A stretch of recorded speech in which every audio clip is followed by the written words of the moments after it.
Ya, assalamualaikum warahmatullahi wabarakatuh. Perkenalkan, nama saya Ridwan Ahmadullah dan MPM saja 112 Di sini saya sebagai moderator pada presentasi kali ini.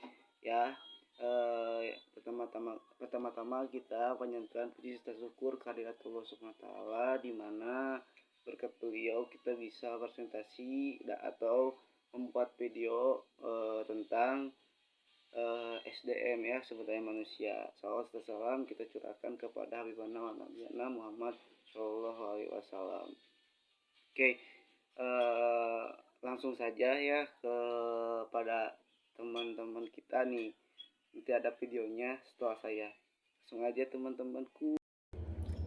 Selanjutnya ada perencanaan sumber daya manusia atau perencanaan SDM.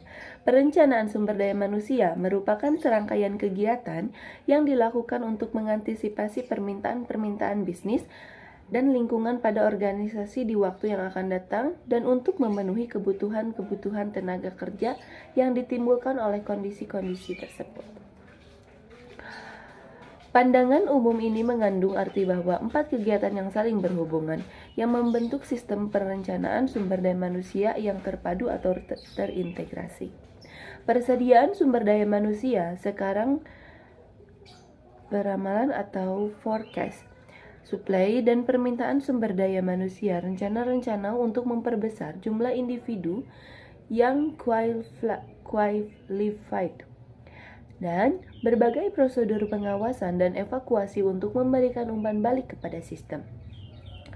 Secara lebih ringkas atau lebih sempitnya, perencanaan sumber daya manusia ini berarti mengestimasi secara sistematik permintaan atau kebutuhan dan suplai tenaga kerja organisasi di waktu yang akan datang. Terima kasih. Selanjutnya ada perencanaan sumber daya manusia ini memungkinkan untuk organisasi. Yang pertama ada memperbaiki penggunaan sumber daya manusia, dan yang kedua memadukan kegiatan-kegiatan personalia dan tujuan-tujuan organisasi di masa yang akan datang secara efisien, dan yang ketiga melakukan pengadaan karyawan-karyawan baru secara ekonomis. Ada mengembangkan informasi dasar manajemen personalia untuk membantu kegiatan-kegiatan personalia dan unit-unit organisasi lainnya. Dan yang kelima ada membantu program penarikan dari pasar tenaga kerja secara langsung. Dan yang keenam ada mengkoordinasikan program-program manajemen personalia yang berbeda-beda seperti rencana-rencana penarikan dan seleksi. Selanjutnya B, faktor-faktor yang mempengaruhi perencanaan sumber daya manusia. Perencanaan sumber daya manusia sangat dipengaruhi oleh berbagai faktor, baik yang berasal dari dalam organisasi itu sendiri atau internal, maupun yang berasal dari lingkungan organisasi atau eksternal. Yang pertama ada faktor-faktor eksternal. Yang dimaksud dengan faktor-faktor eksternal adalah berbagai hal yang pertumbuhan dan perkembangannya berada di luar kemampuan organisasi untuk mengendalikannya. Ki Gundu, seperti telah dijelaskan sebelumnya, menyebutkan bahwa yang tergolong faktor-faktor eksternal adalah teknologi, sosial budaya, politik, dan ekonomi. Yang kedua adalah faktor-faktor internal. Yang dimaksud dengan faktor-faktor internal adalah berbagai kendala yang terdapat di dalam organisasi tersendiri. Faktor internal menurut SP Siagian dalam Faustino 2003 adalah rencana statistik anggaran, estimasi produksi dan penjualan, usaha atau kegiatan baru, dan rancangan organisasi dan tugas pekerjaan. Sedangkan Ki Guru mengemukakan bahwa faktor-faktor internal meliputi sistem informasi manajemen dan organisasi, sistem manajemen keuangan, sistem marketing dan pasar, dan juga sistem manajemen pelaksanaan. Nama saya Nanda Nurul Aini dengan MPM 112111377. Di sini saya akan melanjutkan apa yang telah dibahas oleh rekan saya, yaitu proses forecasting.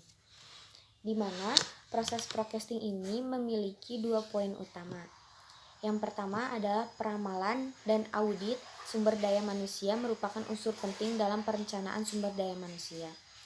Nah, kedua unsur tersebut memberikan kepada manajer informasi mengenai kebutuhan pegawai dan dapat menentukan langkah-langkah lain dalam perekrutan.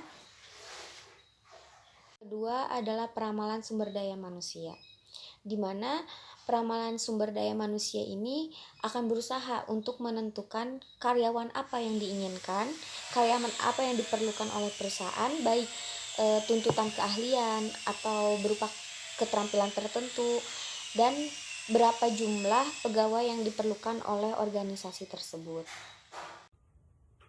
Perencanaan suksesi sumber daya manusia. Dengan adanya perubahan dan pengembangan organisasi, maka timbullah kebutuhan untuk menindak para pekerja, rotasi dan promosi komposisi baru. Oleh karena itu, suatu perencanaan suksesi merupakan fungsi yang sangat penting yang memungkinkan para manajer maupun mengidentifikasi calon yang tepat untuk suatu posisi jabatan ke fungsi ini.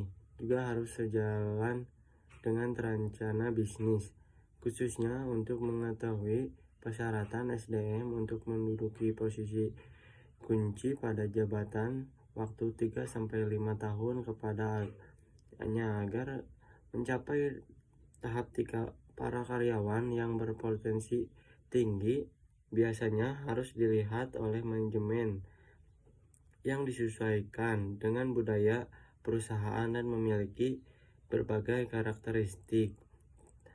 Berpotensi menduduki posisi-posisi puncak perusahaan pada tahap 3, pejabat eksekusi yang seharusnya dengan diturunkan untuk menjadi aktif daripada pengembangan para karyawan lainnya yang disingkapkan. Teman-teman, oke, di sini saya akan menjelaskan tentang kesimpulan dari presentasi yang tadi teman-teman saya udah presentasikan. Oke, perencanaan sumber daya manusia adalah serangkai kegiatan yang dilakukan untuk mengantisipasi permintaan bisnis dan lingkungan pada organisasi di waktu yang akan datang dan ditimbulkan oleh kondisi-kondisi tersebut. Perencanaan sumber daya manusia sangat dipengaruhi oleh berbagai faktor, baik berasal dari dalam organisasi itu sendiri internal maupun yang berasal dari lingkungan organisasi eksternal atau di luar ya. Oke, segitu presentasi dari teman-teman saya. Mohon maaf bila ada kata yang kurang atau yang salah dari kami, mohon dimaafkan. Cukup sekian dan terima kasih. Wassalamualaikum warahmatullahi wabarakatuh.